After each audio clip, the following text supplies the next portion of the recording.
Hello বন্ধুরা, একটা ছোট মিনি ব্লগ তোমাদের সাথে আমি শেয়ার করছি। একদিন বিকেলে, এই বিকেলটা ছিল আমার জন্মদিনের আগের দিন। জন্মদিনের আগের দিন আমরা ঠিক করলাম যে আমরা কালীঘাট মন্দিরে যাব। আর নতুন যে স্কাই ওয়াকটা বানিয়েছে সেটাও কিন্তু কোনোদিন আমাদের যাওয়া হয়নি। সেই জন্য আমি, আমার বোন, আমার ছেলে আর মা মিলে ঠিক করলাম সন্ধ্যেবেলার দিকে, বিকেলবেলা ধরো 5:30 নাগাদ হবে, এরম সময় আমরা বেরিয়ে গেছিলাম। কিন্তু খুব বৃষ্টি হচ্ছিল, তাও আমরা ভাবলাম না যাই, একবার স্কাই ওয়াকটা দিয়ে হেঁটে দেখি। কারণ এখন বৃষ্টি হলেও কিন্তু এখানে যেতে কোনো অসুবিধে নেই। এটা অনেকটা লম্বা কিন্তু এইটা প্যাসেজটা, কিন্তু বৃষ্টি হলে কোনো সমস্যা নেই। আগে যেমন কালীঘাট মন্দিরে যেতে গেলে বৃষ্টি হলে খুব কাদা প্রবলেম ছিল, সেটা কিন্তু একদম নেই। আমাদের তো খুব ভালো লাগছিল, আমরা এদিক ওদিক যেখানে পাচ্ছি ঘুরছি।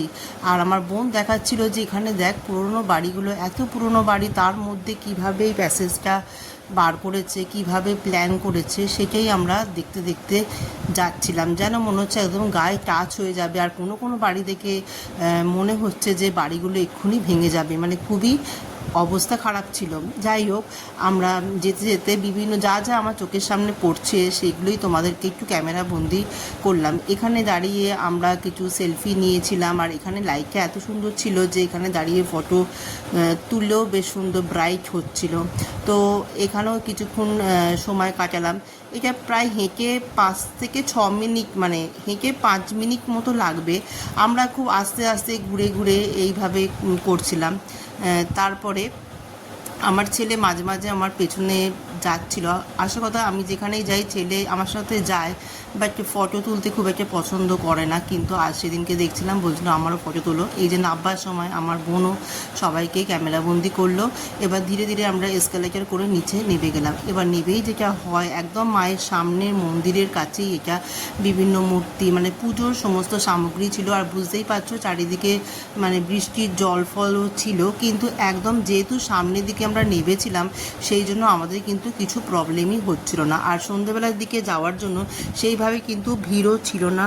তো আমরা আস্তে আস্তে একটু ঘুরে মেন গেটের কাছে, যেখান দিয়ে এন্ট্রেন্সটা, সেখানে কিন্তু আমরা আস্তে আস্তে ঢুকে গেলাম। আমার তো খুবই ভাল লাগছিলো। তারপরের দিনই আমার জন্মদিন, আমার মন কিরম যেন বলছিল যে একবার যাই, মন্দিরে যাই। যাই হোক, নিজেকে খুব মানে ব্লেসড মনে হচ্ছিল। আর সেটাই আমি এখানে দেখাচ্ছিলাম।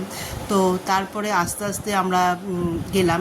আমরা যতবারই গেছি সকালবেলা দিয়ে প্রচণ্ড ভিড় থাকে, তখন ভিআইপি লাইন করেও হয়তো অনেক সময় গেছি, কিন্তু এখন কিন্তু একদমই ভিড় ছিল না। আমরা জেনারেল যে লাইন ছিল সেই লাইনের মধ্যে দিয়েই আমরা গেছিলাম।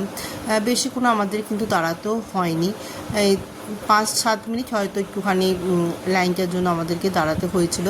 এখানে আমরা মাকে দর্শন করে ফিরে এসে বাইরে থেকে একদম, মানে মায়ের মন্দিরের বাইরে মানে থেকে আমি একটুখানি টিপ পরিয়ে দিয়েছিল আমাকে সবাইকেই। তারপরে এসে এখানে একটা কালী মায়ের খুব সুন্দর লাইটের ওপরে এটা করেছে, খুব ভালো লাগছে।